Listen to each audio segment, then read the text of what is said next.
¿Qué tal? Muy buenas tardes a todos y a todas. Bienvenidos a una jornada más aquí en Círculo Mercantil, en el que hoy vamos a hablar de dos temas bien diferenciados y que no se tocan aparentemente el uno con el otro. Lo primero, agradecer a Círculo Mercantil lo que es una vez más esta amabilidad que tiene hacia nosotros para poner a nuestro servicio precisamente este salón en el que nos reunimos y en el que, bueno, tenemos de todas las comodidades, y siempre a ellos el agradecimiento precisamente por esa deferencia. El agradecimiento también a vosotros por estar aquí. Da mucha alegría ver cómo este salón se llena y ver cómo estáis muchos interesados en dos temas tan diferentes como son, primero, el de las reliquias del cristianismo y, en segundo lugar, las construcciones y los misterios de Sudamérica. Con lo cual, esos son los dos temas en torno a los cuales vamos hoy a hablar, vamos a orbitar, empezando por las reliquias del cristianismo. ¿Alguna vez habéis estado en la calle San Luis? Sí, ¿verdad? ¿Habéis visto el relicario que hay allí? Un super relicario de amplísimas proporciones y que, independientemente de todo ello, es el mayor relicario de Europa, el que tenemos aquí en Sevilla. Pero las reliquias se dividen en diferentes tipos y no todas son iguales. Las reliquias que más valor tienen son aquellas que estuvieron en contacto con Jesús de Nazaret. Aquellas reliquias que bien estuvieron en contacto, ya sea tejido, ya sean objetos, o en su defecto, que estuvieron en contacto con su sangre. La sangre es el elemento más valioso que nos vamos a encontrar de las reliquias que hay. Y luego están las reliquias de segundo nivel, que son aquellas que pertenecen a los santos.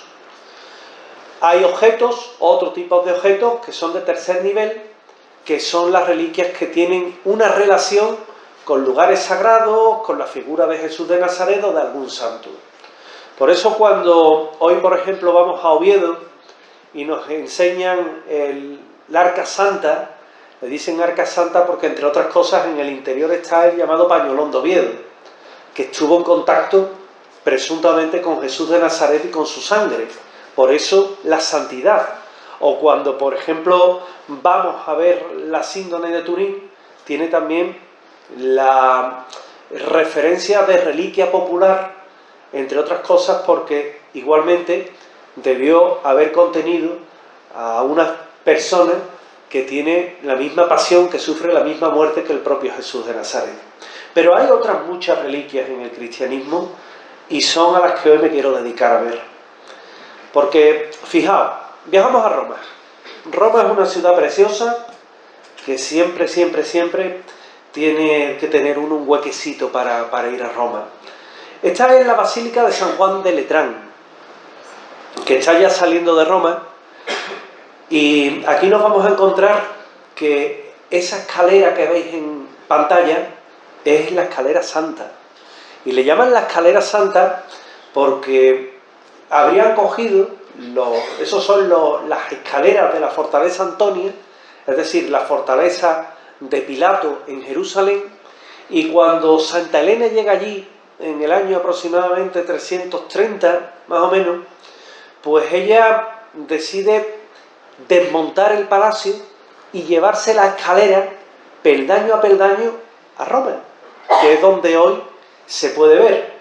Y la tradición, pues ahí lo tenéis, es en unos casos subir de rodillas, en otros casos subir por ese mismo lugar, que como veis en las paredes, todo está adornado con frescos que te invitan precisamente a la reflexión, a pensar en lo que es la vida de Jesús de Nazaret.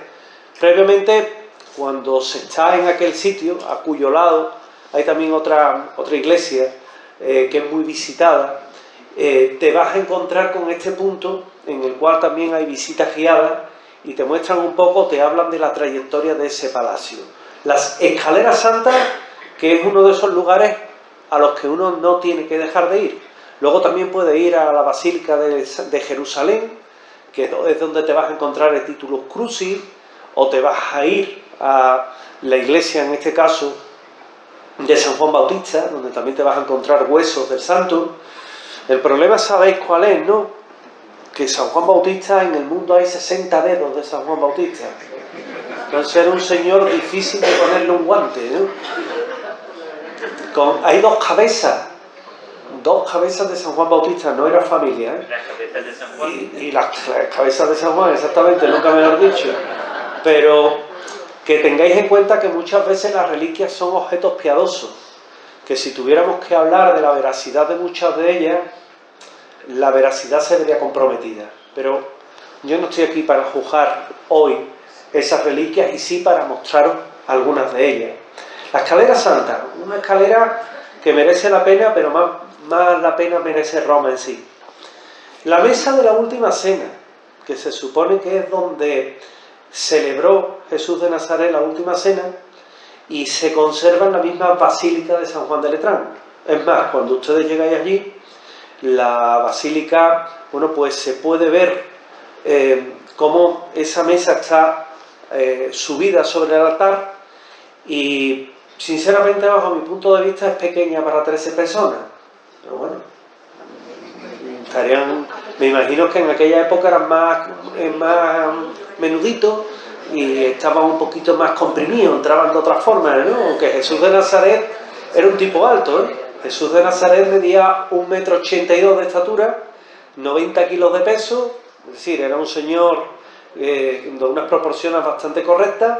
Y como veis, bueno, pues en la basílica son muchos los que entran, hacen ese camino por esas mismas escaleras, hay quien las roza, hay quien besa esas escaleras, y luego posteriormente ven lo que es la mesa de la Sagrada Cena, que en esta iglesia también se conservan la cabeza de San Pedro y la cabeza de San Pablo. Puede que en el Vaticano no estén tan de acuerdo, porque entre otras cosas en el Vaticano sabéis que se conserva el sepulcro del propio San Pedro. Cuando llegáis allí al baldaquino, hay una escalera que baja directamente a lo que son los sepulcros de los papas, la cripta de los papas que le llaman, pero realmente por ahí no se entran. Por ahí nada más que entra el Papa. Vosotros tenéis que entrar por la izquierda, que es donde hay unas escaleritas, y nada más bajar las escaleritas, avanzando a mano izquierda ya está el Santo Sepulcro de San Pedro. No se sabía que ese era el sepulcro de San Pedro. Se hace una obra en Roma. Sabéis que el Vaticano está sobre una de las 7 colinas de Roma, en este caso la colina Vaticana, y cuando construyen allí, lo hacen porque San Pedro allí fue crucificado cabeza abajo. Con el tiempo dicen que también lo entierran allí. Y cuando están haciendo unas obras de reforma en aquella misma zona, descubren que hay una zona de sepulcro. Siguen cavando y se acaban por encontrar que hay una especie de mausoleo, y ese mausoleo es el que te deja sorprendido porque tiene la antigüedad del siglo I y porque, entre otras cosas, se identifican con el mismo San Pedro. Con lo cual, como veis, tiene diferentes opciones, diferentes puntos donde nos podemos encontrar. Ya aquí habría 2 cabezas de San Pedro. Ya no son las cabezas de San Juan, ya son las cabezas de San Pedro. Pero bueno, como os he comentado antes, ese tipo de paradojas lo vamos a ver mucho si nos preguntamos el porqué de determinadas reliquias. Cuando se habla del Santo Grial, nosotros en España tenemos teóricamente 2 santos griales, 2 santos cáliz. El primero de ellos, que es el que tiene más fama, es el que está en Valencia, el Santo Cáliz de Valencia. El segundo, que ha surgido recientemente, hace poquitos años, es el Cáliz de Doña Urraca, el Cáliz de León. Los dos tienen la misma dificultad para poder ser etiquetado, para poder ser tasado en cuanto a lo que es su datación, ¿verdad? Porque el cuenco, la copa, son copas que son de piedra, son pétreas, y sobre eso no se puede hacer una medición de carbono 14. Quizás termoluminiscencia, pero las dataciones son incorrectas. Sin embargo, cuando uno lee los evangelios, lee que hay una traducción en la cual el cáliz no es un cáliz, sino que sería una especie de plato, de ensaladera, y digo bien, una especie de plato. Pues eso es lo que vamos a ver también en la Catedral de la Diócesis de Génova, que es otro sitio también altamente recomendable. Génova es una ciudad muy bonita, le ocurre como a Nápoles, ¿no? Nápoles es más insegura, pero sí es verdad que ahí se guarda este sacro catino, que es como le llaman, que es una especie de cuenco, de ensaladera grande, con una forma, es una especie de plato, que está en el Museo del Tesoro de la Catedral de San Lorenzo, y aunque hay personas que no la quieren etiquetar como el Santo Cáliz, porque no sería un cáliz como tal, sí le dicen que formó parte de lo que fue la Última Cena. Cuando vemos el cáliz de Valencia o vemos el cáliz de Doña Urraca, nunca os quedéis con lo que es el conjunto en sí. El conjunto en sí es engañoso, porque los mismos adornos, el orlado que tiene, es decir, las asas de oro, las piedras repujadas, la propia Doña Urraca, dicen que se dio sus joyas para incrustarlas en ese cáliz de Doña Urraca, todo eso es un añadido. Realmente, ¿cómo sería la copa de una casa relativamente humilde en aquellas épocas? Pues sería un cuenco de madera normal corriente, o sería incluso un coco partido a la mitad, endurecido, y que formaría una especie de vaso. Esos serían los vasos de la época de una familia humilde. Claro, si te vas a la fortaleza de Antonia o a la casa de Pilato o al Sanedrín, ahí te vas a encontrar copas más historiadas, pero poco tiene que ver realmente con lo que sería una reliquia, con lo que sería de lo que nos hablan los evangelios. Hay reliquias que son extrañas. Yo no quiero escuchar hoy hablar de lentejas, porque me han sentado como un tiro, pero todo hay que decirlo.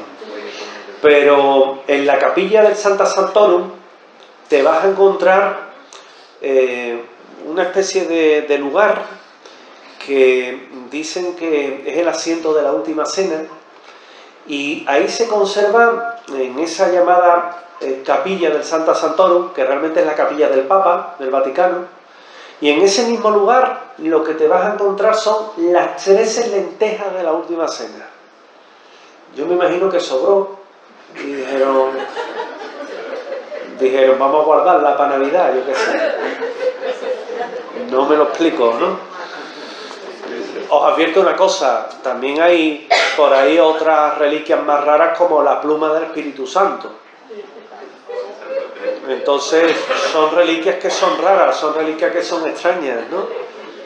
Claro, yo no sé, yo os pregunto a vosotros, ¿no? En voz alta, ¿no? Yo no me veo arrodillándome delante de 13 lentejas. ¿Y si son las lentejas de Judas? Que aquel día tenía la barriga revuelta. He dado cuenta que iba a traicionar al maestro, ¿no? Entonces, bueno, que sepáis que también hay 13 lentejas sagradas, que yo hoy que os la quería enseñar. He dado estos días muchas conferencias de reliquias. Hoy toca el turno a las reliquias más raras, que no por ello dejan de ser importantes, porque estas, tal y como las veis, están en la capilla del Papa. Es decir, pueden que sean más importantes que otras muchas reliquias que hay, ¿no? Si están blandas o duras, yo las dejaba en remojo 2 años, por si acaso. Antes hablaba del Santo Cáliz, el Cáliz de Valencia, que es un cáliz que es muy interesante, es de Calcedonia y tiene 17 centímetros de altura, aunque la copa en sí mide unos 9 centímetros, más o menos.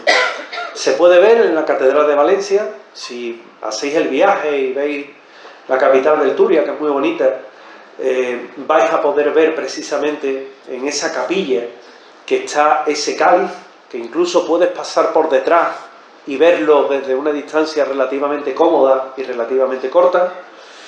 Tiene, si quitamos las asas en forma de serpiente, que tiene y el pedestal con la pedrería, 25 perlas, 2 rubíes y 2 esmeraldas, se queda en una copa de aproximadamente 7 centímetros por 9,5 de diámetro, es decir, es un cuenquito, y todo lo anterior, esa pedrería, esas asas de oro, son realmente un añadido. El arqueólogo Antonio Beltrán fechó la copa superior de Calcedonia en torno al siglo I. Coincidiría. Otra cosa es que los labios de Jesús de Nazaret tocaran esa copa. Eso ya es muy diferente. Pero sí es lo que nos dice la tradición. Está labrada en un taller oriental, en un taller en este caso posiblemente de Egipto, de Cafarnaúm. Y lo curioso que tiene es que le atribuyen el que pudo haber estado como cuenco independiente en la última cena. En la catedral también, por ejemplo, como un detalle curioso, se veneran las sandalias de Cristo. Están allí, o sea, las podéis ver, es una especie de huella de cuero con unas cintas, también del siglo I, y se atribuyen al propio Jesús de Nazaret. Yo me imagino que cuando murió el pobre de Jesús de Nazaret, y arramplaron con todo lo que llevaba. Estas sandalias las llevó puestas, de esta copa bebió, y lo dejaron al pobre sin agua. Luego las monedas son importantes, ¿no? Porque sabéis que Judas, lo de Judas es muy curioso. Yo os voy a contar una cosa que es muy interesante. Judas vendió a Jesús de Nazaret por 30 monedas de plata. 30 monedas de plata que además iba a pagar el Sanedrín y que sacó directamente del tesoro del Sanedrín. Eso no se suele contar. Es decir, ese es el dinero más sagrado que había. ¿Por qué? Porque lo cogieron del templo directamente. Y las 30 monedas se han repartido por diferentes puntos del mundo. Hay 7 en la Catedral de Zacatecas, en México, pero también te vas a encontrar en Brasil, en Perú, en Venezuela, en Colombia, en Alemania, en Francia, en Italia, en Portugal. Una está en mi casa. Y en total, no es broma, ¿verdad? Y en total son más de 200 monedas. Vamos a ver. Si le pagaron 30, ¿cómo va a haber 200? ¿Cómo va a tener los intereses? Claro. ¿Cómo va a tener San Juan Bautista 60 dedos? ¿Cómo va a tener 2 cabezas? Bueno, pues aquí se multiplica todo, como los panes y los peces, y son 200 monedas las que hay hoy día. Pero si nos paráramos a analizar cada moneda, muchas de ellas iban a quedar descartadas. ¿Por qué? Porque ni se corresponden con la pureza de la plata de aquella época, ni se corresponderían con el tipo de moneda sagrada, de monedas que aceptaban simplemente en plata en el templo. Y al final, ¿sabéis con cuántas te ibas a quedar? Con 30.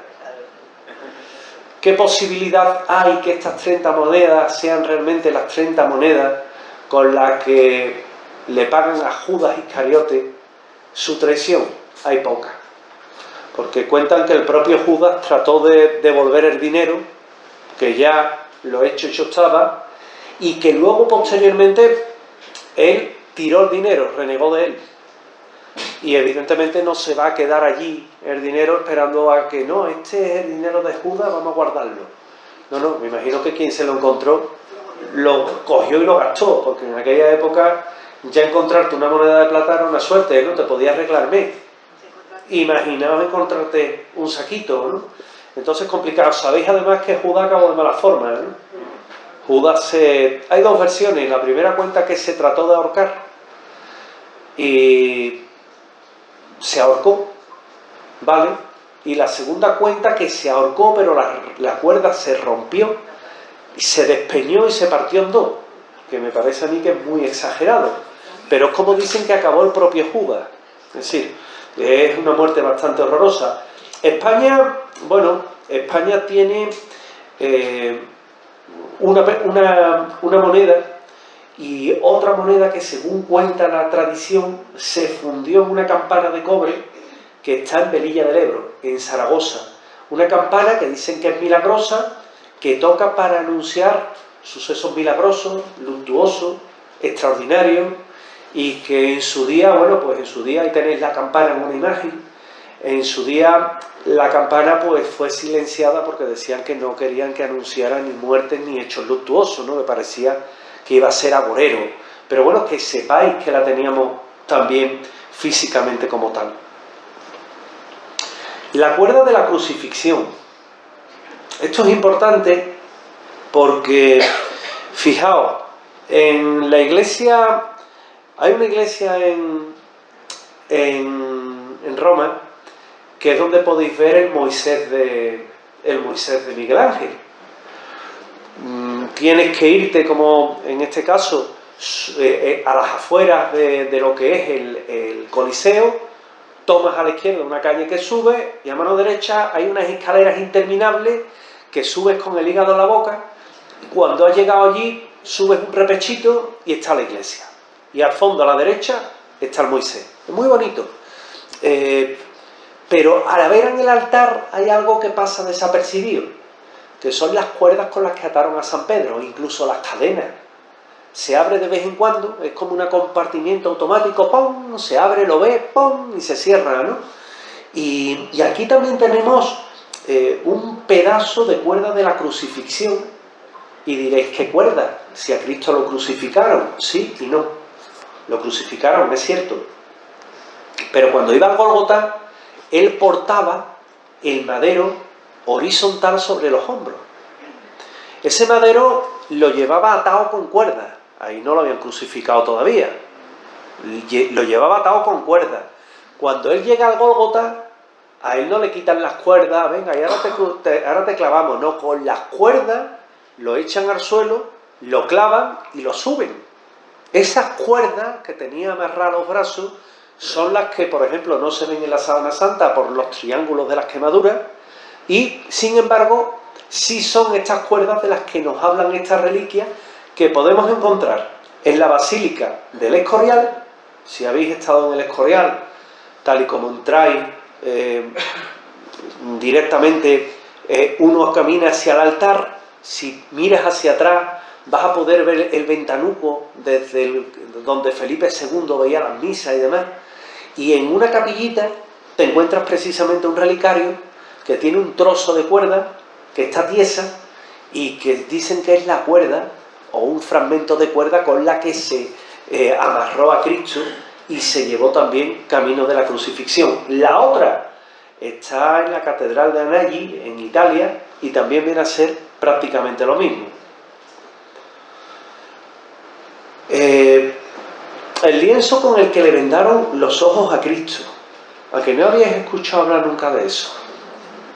Yo lo he incluido hoy porque está en la iglesia de San Francisco Arripa en Roma. Es una iglesia muy bonita, pasa desapercibida, casi nunca tiene a nadie.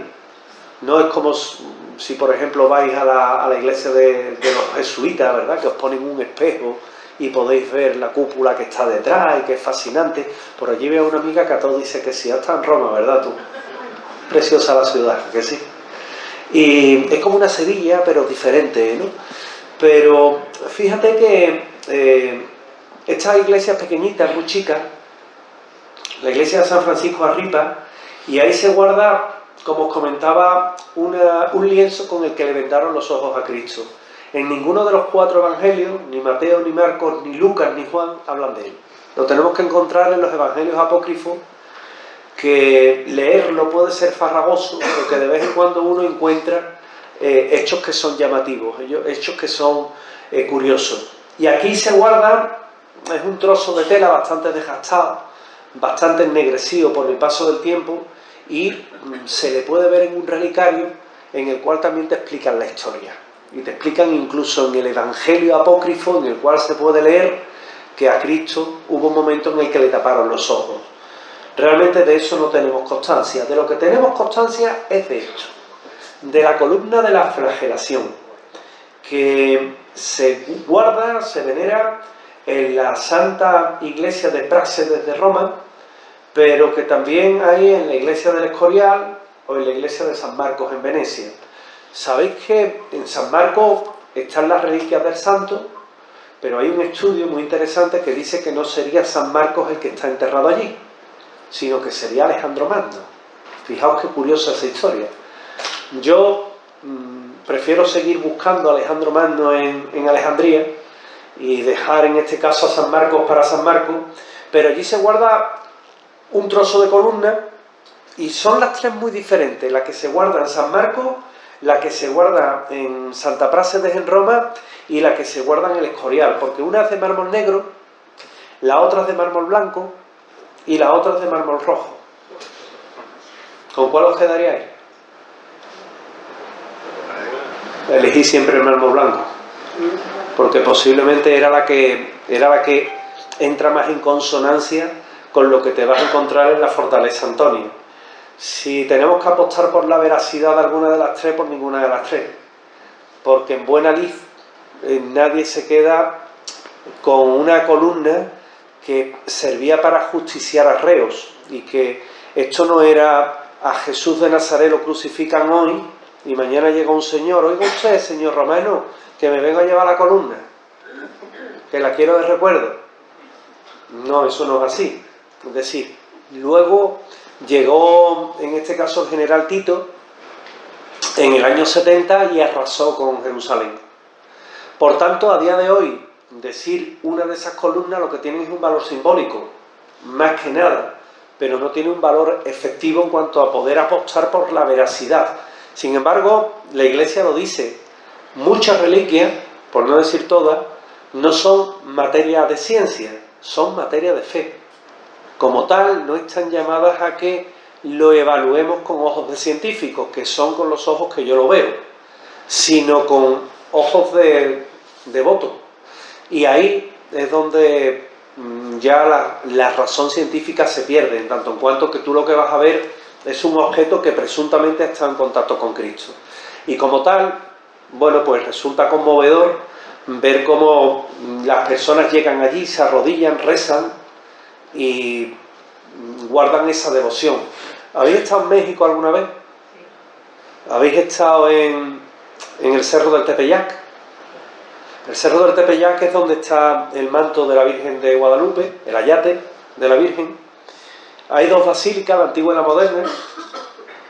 Yo he estado allí grabando un documental y a mí me ponía los pelos de punta, pero de emoción, porque veías a gente que llegaban de rodillas, a lo mejor llegaban de rodillas desde un montón de kilómetros, con las rodillas peladas, literalmente, hasta llegar a lo que es la Virgen, que hoy le tienen como una especie de cinta deslizadora para que te ponga, y este es el tiempo en que pasas en el deslizador. Si te quieres poner otra vez tienes que guardar la cola. Entonces es una forma de aligerar las colas, ¿no? Y se postran ante lo que es el ayate de la Virgen de Guadalupe, que tiene una historia que es fascinante, que ya hablaremos de ella un día. Pero en torno a ella, como os comentaba, lo interesante está en que ya no se habla si es real o no esa imagen, que no tiene pintura, una parte, la otra parte tiene un montón de retoques pintados, pero que tiene una serie de milagros alrededor de ellas que, la verdad, cuando ves al fiel que se postra, entiendes el porqué, ¿no? Y es por eso, porque la ciencia se pierde y la que gana el terreno es la fe. Bueno, cuando uno llega a Israel, a Jerusalén, a mí es una ciudad que me defraudó muchísimo, muchísimo, porque es un parque temático. Me resultó llamativo, casi chocante, que por ejemplo te enseñaran la Vía Dolorosa, ¿no? Estupendo, ¿no? Pero os decía que es un parque temático porque allí se llegaba y el guía, yo además soy un turista incómodo, siempre lo he dicho, te decía, esta es la Vía Dolorosa, aquí se cayó Cristo por tercera vez. Y tú decías, ¿pero aquí se cayó de verdad? Sí, sí, sí, aquí justamente. Aquí, ¿no? Aquí se cayó. Ya. Aquí. Sí, sí, sí, aquí. ¿Estás sordo? Aquí se cayó. Y claro, me veía la cara así como de guasita y decía, ¿este qué le pasa? ¿Este es tonto o qué? Me imagino que lo pensaría, ¿no? Y digo, oye, ¿tú sabes que el suelo real de la fortaleza Antonia está a 12 metros de profundidad? Digamos, más que nada como detalle curioso, ¿no? Y ya me dijo aquello entre dientes, cállate, cállate. Y digo, bueno, pues nada, seguiremos escuchando lo que este hombre. Ya a partir de ese momento yo iba en el tour, más vale no separarte, porque allí te equivocas de calle y te meten en una calle y estás perdido, vamos, literalmente, en todos los sentidos, ¿no? Y yo seguí con el grupo, pero ya calladito hasta que llegamos a la iglesia del Santo Sepulcro y a la iglesia, en este caso, de la Crucifixión. Que ahí me surgió una duda dudosa muy grande. Claro, si aquí está la iglesia del Santo Sepulcro y donde está la televisión está la iglesia de la Crucifixión, aquí hay algo que falla. ¿Por qué? Porque tenía que haber una diferencia mínima de 300 metros. Pero sin embargo está ahí enfrente. Y claro, yo se lo decía y me decía otra vez tú, cállate, hombre. Cállate. Sigue hablando. No te devolvemos el dinero. Yo no es por el dinero, hombre. Si es que me choca, no te lo puedo preguntar, sí, pero que nadie se entere. Pero bueno, ¿qué vamos a hacer? Entonces, cuentan que ahí tenéis al Papa Juan Pablo II, un gran estratega, el Papa Juan Pablo II, que diciendo que habiendo prendido al Señor y llevándolo a la casa de Anás, al pasar por el torrente de Cederrón, la tradición dice que tiraron al Señor al fondo del torrente, dejando impresas las huellas de sus pies, de sus rodillas y de la cabeza sobre la durísima piedra, que hoy aún se muestra a los peregrinos, y que ahí tenéis al Papa Juan Pablo II, el pobre, bueno, pues un poco mirando ese sitio donde decía que lo empujaron y dejó grabado todo ello. Bueno, tiene un carácter, como ya os he dicho, tiene un carácter simbólico realmente donde estás en el muro de las Lamentaciones, que es el muro del tercer templo, realmente es el muro exterior, que sinceramente yo tengo amigos allí, a mí me lo dicen muchas veces, que resulta paradójico, ¿no?, ver cómo incluso los propios judíos se pegan cabezazos en un muro de un tercer templo, en un muro de contención, que no tiene nada de sagrado, porque ahí lo que era sagrado era el Santo Santorum, no el tercer muro, ¿no? Pero bueno, son cosas curiosas que cuando uno va, se pone el típico gorrito y toca el muro, le da un besito, incluso hay quien mete una especie de papelito con un deseo entre las grietas de ese sitio, ¿no?, que luego los judíos se encargan de quitarlo. Y que nadie quiera ver en mis palabras un ataque contra los judíos, por Dios, últimamente estamos fatal. El Santo Sepulcro. Ahí tenéis también al Papa Juan Pablo II besando el Santo Sepulcro, que es un sitio muy, muy, muy sagrado para los católicos. Es una pena que cuando vas allí no hay momento de paz en ese sitio.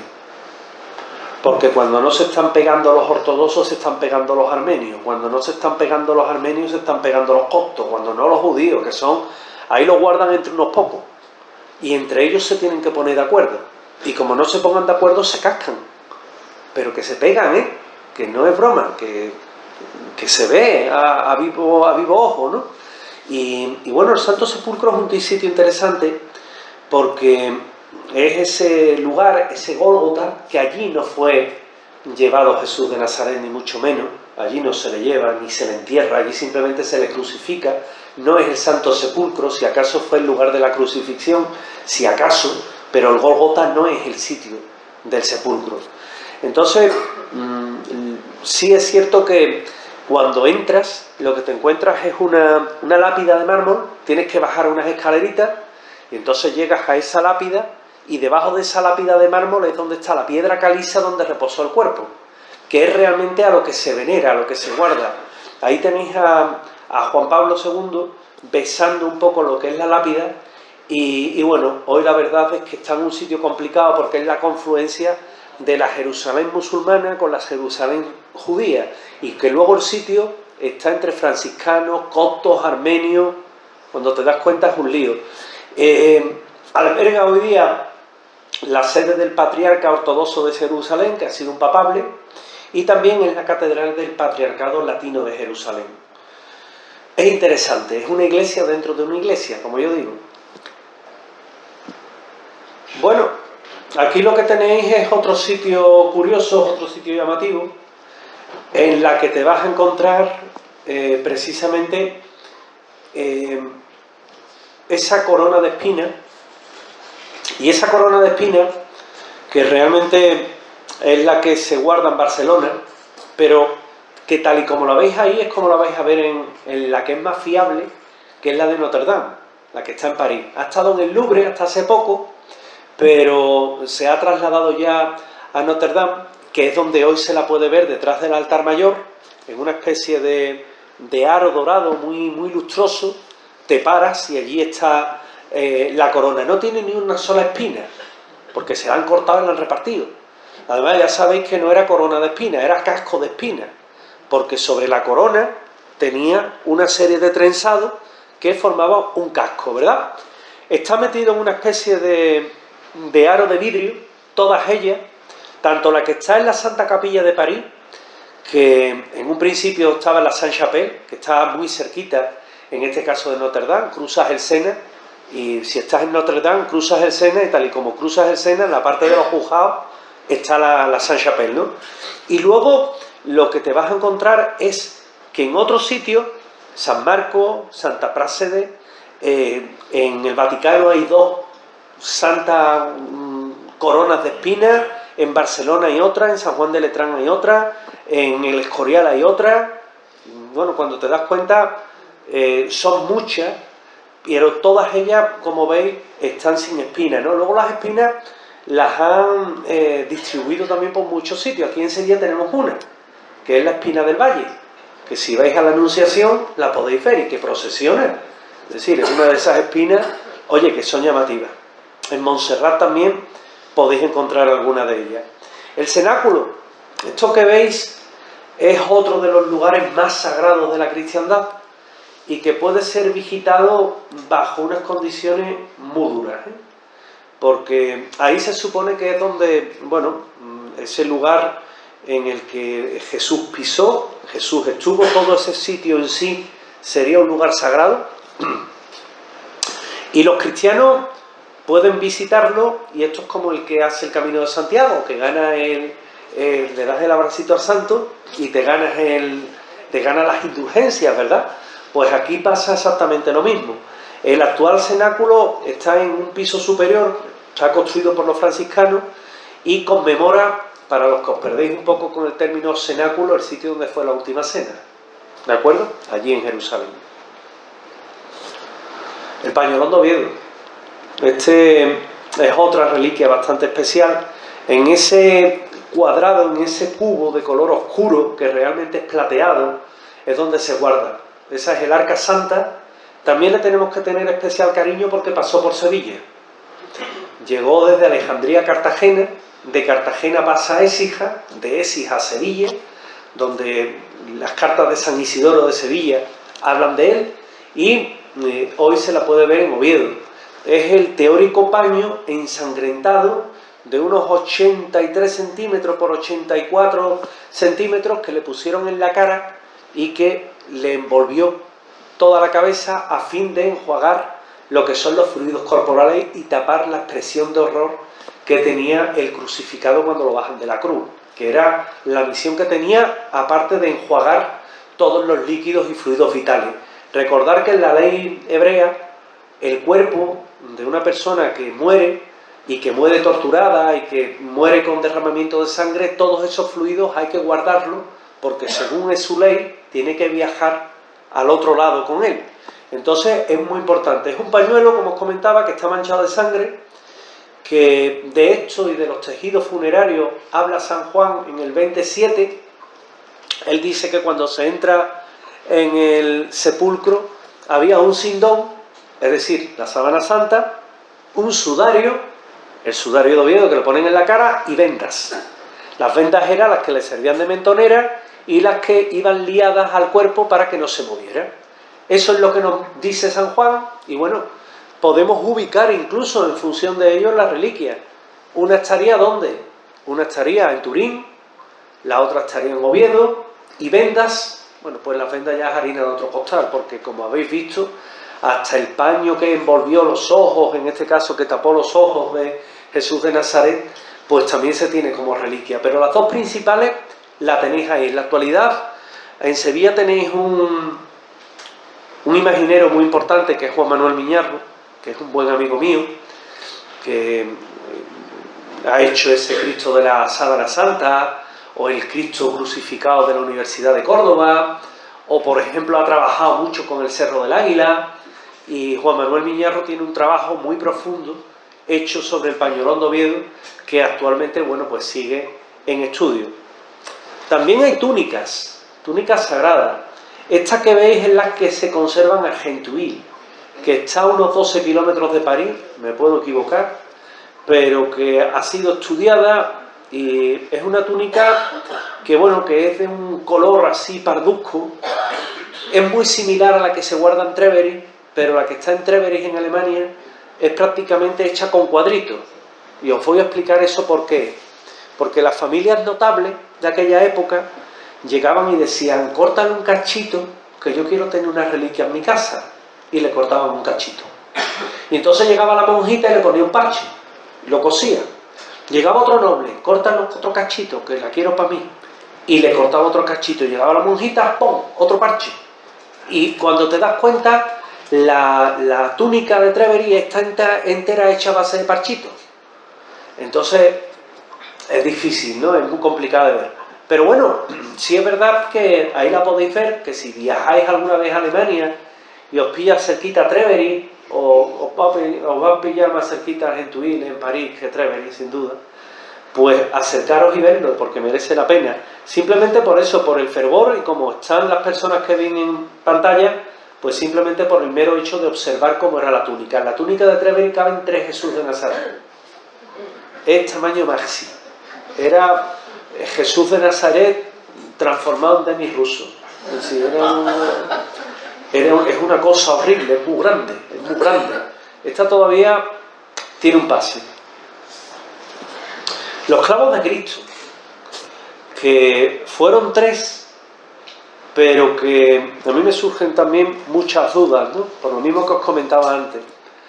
Porque fijaos, es Santa Elena la que descubre los clavos de Cristo. Y ella, una vez que los ha descubierto, los manda a Constantinopla. Constantinopla era donde estaba su hijo Constantino el Grande. Un clavo se mantuvo tal cual. Con el otro clavo le hizo un bocado al caballo para que lo protegiera en batalla. Y con el otro clavo se lo insertó en el yelmo. 3 clavos. No fueron 4 clavos, fueron 3 clavos los que crucificaron a Cristo. Bueno, pues actualmente el que es entero se conserva en la iglesia de la Santa Cruz de Jerusalén, que no está en Jerusalén, que está en Roma. Es que se llama así la iglesia de la Santa Cruz de Jerusalén, está en Roma.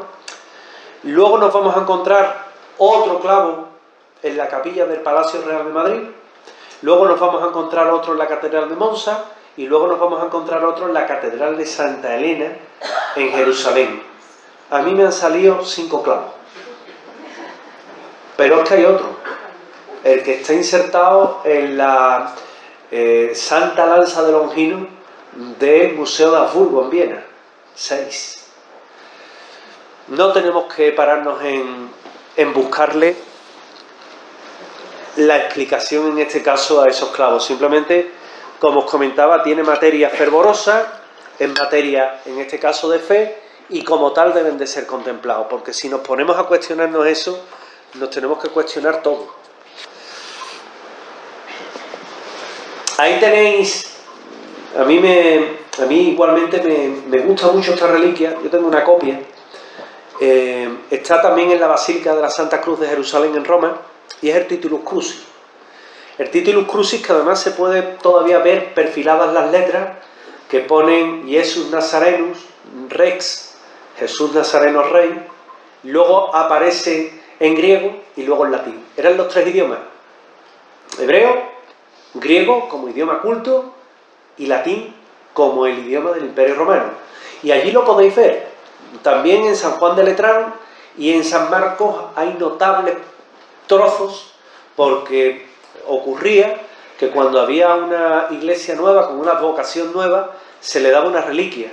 Y oye, qué mejor reliquia que el Titulus Crucis que estuvo sobre el madero de la cruz de Cristo, ¿verdad? Se rompía un trocito y se les daba.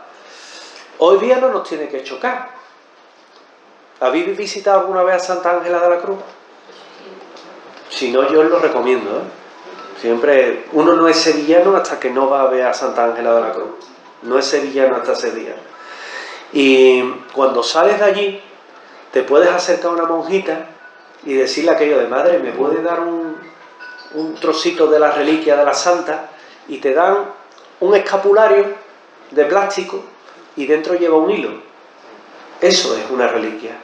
Una reliquia por contacto ¿con quién? Con Santa Ángela de la Cruz. Y si entráis en la iglesia de Santa Ángela, la podéis ver allí, ella. Está muy chiquitita, muy menguadita, como era Santa Ángela. Y todavía nosotros le decimos Sor Ángela de la Cruz, ¿verdad? No nos hemos acostumbrado a llamarla Santa Ángela. Pero está allí, es muy pequeñita, tiene unas manos de látex, cubiertas por látex, cubiertas por una máscara también de látex, porque debajo está el cuerpo deshidratado. Obviamente no podemos pretender que esté inmaculado, incorrupto, ¿no? Está incorrupto, pero está deshidratado. Y con el INRI, con el Iesus Nazarenus Rex Iudaeum, es lo que es Jesús Nazareno, Rey de los Judíos, es lo que te vas a encontrar, ¿no? El INRI es una fórmula que nosotros nos hemos buscado para cortar, para no grabar todo lo que había, ¿no? Es una versión, pero realmente el Titulus Crucis que vais a ver en la Basílica de la Santa Cruz de Jerusalén en Roma tiene las 3 grafías con las 3 frases, es decir, es muy interesante de ver, ¿eh? Sobre todo, yo cuando voy a estos sitios me gusta fijarme en algo que son los cartelitos que te van explicando todo. Hay quien lo pone allí, reza, está en su derecho, yo eso lo respeto muchísimo, pero a mí sobre todo lo que me gusta es leer la historia. Y en esa historia luego, yo que memorizo bastante bien las cosas, luego te acuerdas, ¿no? Y te acuerdas de cada uno de los detalles que has ido viendo. La esponja. ¿Sabéis que a Cristo, cuando estaba en la cruz, le entró sed? Porque el suplicio había sido bastante duro. Y para acelerarle la muerte, se le daba una especie de brebaje que era agua con poco vino y vinagre. Se le acercaba a los labios, empapaba los labios, y eso lo que hacía era que te iba dejando adormecido. ¿Con qué opción? Pues que no lucharas por vivir, te dejaras llevar y murieras. Era una especie de muerte dulce, y hago los signos de la comilla, ¿vale? Esa esponja con vinagre se venera en la Santa Capilla de París, que la compró, en este caso, el rey Luis XI de Francia, a Balduino II en 1241. Os acordaréis de Balduino porque es el del Reino de los Cielos, el que aparece en la película. Bueno, pues a Balduino II, y se conserva otra parte de esa esponja en la Basílica del Escorial en España, que diréis: oye, en el Escorial, ¿por qué hay tantas reliquias? Porque Felipe II era un coleccionista de reliquias. A él le encantaba coleccionar reliquias. Fijaos, si le gustaba coleccionar reliquias, que se llegó a llevar hasta los planos de la Catedral de Sevilla. Hoy día, para encontrar los planos de la Catedral de Sevilla, el único plano que queda, porque el que estaba en el Escorial se quemó, te lo vas a encontrar en el País Vasco. Aquí en Sevilla no lo tenemos. También es verdad que para construir la Catedral de Sevilla no había plano, sino que se hacía directamente sobre la arena. Hoy vamos a construir esto, lo otro, pero más o menos una idea general como plano sí había, ¿no? Entonces también te encuentras un trozo de la esponja en San Juan de Letrán, en Santa María la Mayor, y en Santa María de Trastevere, en este caso en Roma, que es una iglesia muy bonita. Sobre todo os recomiendo, si vais allí, está en pleno Trastevere, sitio precioso, ¿eh? En pleno Trastevere entras y tal como entras ves un mosaico tipo bizantino hecho con trocitos dorados que la verdad es que merece la pena, aunque visitar Trastevere en sí es precioso. Y luego están reliquias raras. Yo esto no he pretendido ni quiero que haya mofas con esto, simplemente para que veáis lo raras que pueden ser las reliquias que se guardan. Bueno, a saber, en una ampollita se guarda un estornudo del Espíritu Santo. Esto está en la iglesia de Frontino, que hoy está en el Vaticano, ¿no? No sé si lo trataron al Espíritu Santo con frenador. En la Catedral de Maguncia, por ejemplo, se conserva un huevo puesto junto a una paloma del Espíritu Santo. Una pluma, perdón. En la Catedral de Oviedo, leche de la propia Virgen María. Lágrimas de la Virgen María en la Catedral de Vendôme, en Francia. Cuchillo con el que se circundó a Jesús de Nazaret, que está en el Museo de la Prehistoria Contemporánea de Roma, y que es un auténtico espectáculo verlo, porque entre otras cosas, sin broma, hay muchísimas personas que van a ver simplemente ese objeto, como objeto sagrado que se le tiene. Pañales del Niño Jesús en la iglesia de los Servitas de San Marcelo de Roma. Te vas a encontrar en la iglesia de Santa Catalina de Siena, que es la patrona de Italia. Te vas a encontrar también el anillo del casamiento, que no era otra cosa que una parte del cuerpo, ¿no? Es decir, son reliquias raras que vas a ver por ahí que están desperdigadas, ¿no? Y que uno, ante esas sí le entra la extrañeza, ¿no? Se debería de cuidar un poquito más ese aspecto, pero son siglos de devoción, incluso milenios de devoción. Muy difícil decir, oye, que no venere ya la pluma del Espíritu Santo. Es muy difícil decir eso. Luego, Lignum Crucis. Los Lignum Crucis podemos encontrar, o Lignum Crucis es un trozo de la Vera Cruz, que ahí lo que te vas a encontrar es en el Vaticano. Sabéis que una de las columnas del Vaticano está hueca. Y dentro de esa columna se entra por detrás y está el tesoro de reliquias. Y allí hay de todo. Están todas las reliquias que os podéis imaginar, una lanza de Longino, todo absolutamente. Bueno, pues el trozo más grande que os vais a encontrar de Lignum Crucis está en Santo Toribio de Liébana. Ahí vais, que lo tenemos cerquita, está ahí al norte, ¿eh? Que no se diga que vamos a otros lugares de España y no conocemos España, por Dios, Asturias, Cantabria, toda esa zona merece la pena. Y ahí te lo vas a encontrar. Aquí también tenemos trozos de Lignum Crucis, en Sevilla como tal. La lanza de Longino. Yo tengo 2 copias de la lanza de Longino, a falta de una, 2. Y me gusta particularmente porque es una pieza que incluso se la he cedido a Discovery+, a Mega, Televisión Española, porque claro, ellos evidentemente una pieza así no pueden ir al Museo de los Habsburgo y decirle, déjame la que voy a grabar un documental. Entonces yo tengo 2 copias, y es la lanza de Otón I, en el año 1972, se encuentra expuesta en el Museo de Historia del Arte de Viena, el Museo de los Habsburgo, para que todos nos entendamos. Y esta fue la lanza que fue la perdición de Hitler. Hitler creía fervientemente que quien tuviera esa lanza en las manos dominaría el mundo. Ahora, tiene también una pena.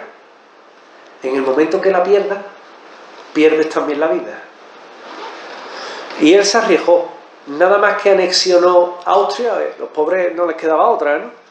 Nada más que se anexiona Austria, él entra en el Museo de los Habsburgo, roba la lanza o se la lleva a prestar, y una vez que se la lleva a prestar, permanece con él durante toda la Segunda Guerra Mundial. Problema de todo esto, que cuando está amenazado todos los que son las reliquias y el oro que tenían los alemanes, lo trasladan a Nuremberg. Y en Nuremberg, el día en el que Patton toma la ciudad y coge la lanza en sus manos, ese mismo momento, en el búnker de la Cancillería se pegaba un tiro a Hitler. O le pegaban un tiro a Hitler. Yo no creo que tuviera valor para eso. Con lo cual, te daba el poder, pero también te lo quitaba. Hay una lanza en Armenia, una lanza en Cracovia.